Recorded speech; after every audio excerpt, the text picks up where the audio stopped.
Tonight, Michael Jackson as you've never heard him. I have no reason to lie to you. On exclusive audio tapes never heard publicly before, haunting revelations about fame. I wanted it because I wanted to be loved. His father. I wish my mother said, no, Jill, you're going to kill him, you're going to kill him. And his fears. Well, I just don't want to look old. Secrets. They made me sick when I saw it. Surprises. He's my guy, sure. And even some snark. What about Chelsea's mother star? Absolutely. And M is one of them. Madonna. Yeah. The reclusive superstar confiding in his unlikely friend, the rabbi. Did he foretell the tragedy to come? I think that was the foremost factor in his death. And the one thing that might have turned it all around. You know what that would have meant to me? The Michael Jackson tapes. Good evening and welcome to Dateline. I'm Meredith Vieira. Candlelight, quiet prayers, and family conversation. Sabbath dinner at a rabbi's home. Not exactly the place you'd expect to find the king of pop. But Michael Jackson was a friend of the man who calls himself America's rabbi, and he often confided in him. Tonight, exclusively, you'll hear tapes made with Jackson's permission of intimate conversations that reveal the secret torment of the man behind the mask. The rabbi could not speak with us tonight, the Jewish Sabbath, but he did sit down with me this week to talk about the Michael Jackson tragedy and how it haunts him still.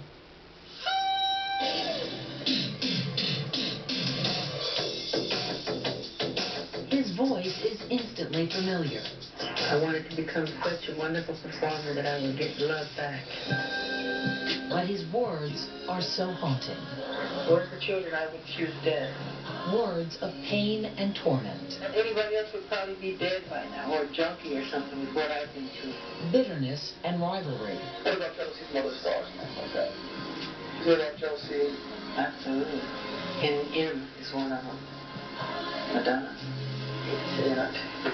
And a legendary star's deepest fears. You want to have a long life? I think growing old is the ugliest thing. I don't think that Michael will ever be looked at the same after people read this book. It's impossible. There's just too much rawness and honesty of Michael in this book for anyone to ever perceive him as the same. Tonight, for the first time, spilling out across page and on tape. If I sharpen my craft, maybe people will love me more. Michael Jackson in his own words. Up until now, these recordings have never been released. They're being played exclusively on NBC, along with the release today of a new book, The Michael Jackson Tapes. A tragic icon reveals his soul in intimate conversation.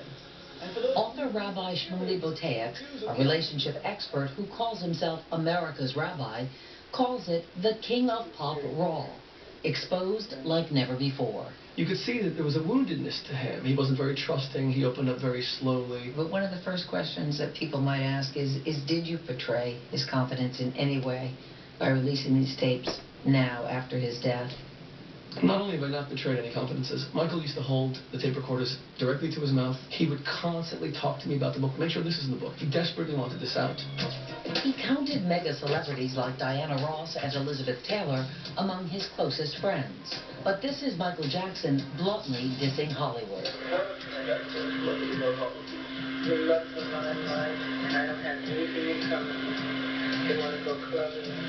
After that, they want to sit around and do hard liquor, do marijuana, and do all kind of crazy things that I would do.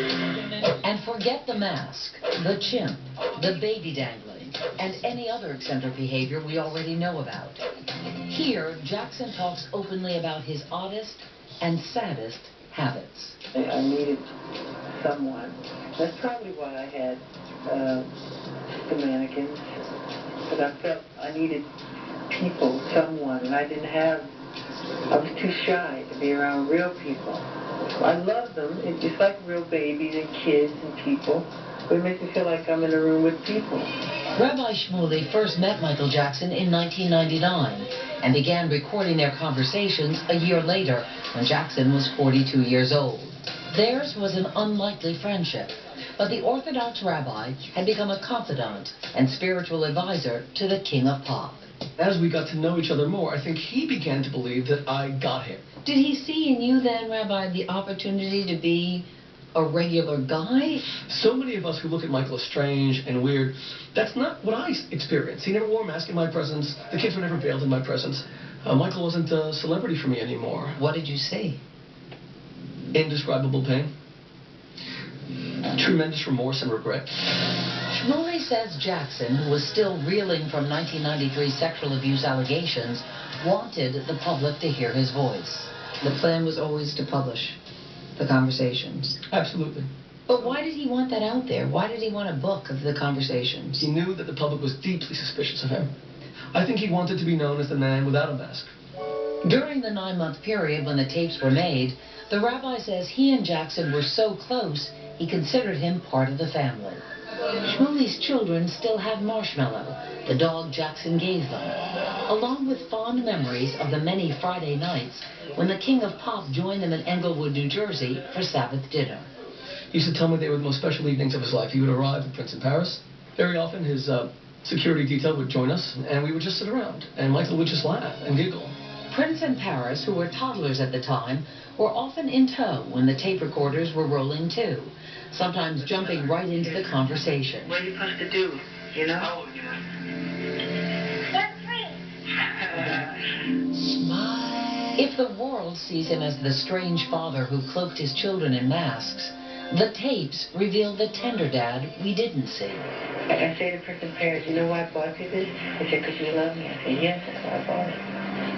They need to know that. The rabbi says family bonding was such a central part of his friendship with Jackson that they began working on a national campaign to promote Friday nights as family night. The National Family Dinner Time, because families who eat with their children, it minimizes drug use, early sexuality. There are so many benefits. It's a dream rooted in Jackson's own childhood scars. If there was a Children's Day when I was little, and I looked at my father and said, okay, Daddy, Joseph, what are we going to do today? You know what that would have meant to me? He go, well, you want to go to the movies? That would have meant so much to me. With his tears sometimes audible, the Michael Jackson you'll hear tonight comes out from behind his mask, unveiling a man few people knew or could ever comprehend. And I'm going to say something, I've never said it before. And this is the truth, Shmuley. I have no reason to lie to you. God knows I'm telling you the truth. I think all my success and fame, and I've wanted it. I wanted it because I wanted to be loved. That's all. Coming up, Michael Jackson on his painful past, opening up about the father who he claimed belittled and brutalized him.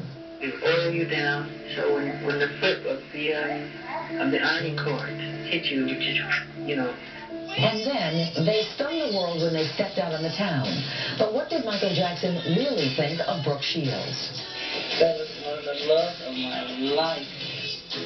When the Michael Jackson tapes continues.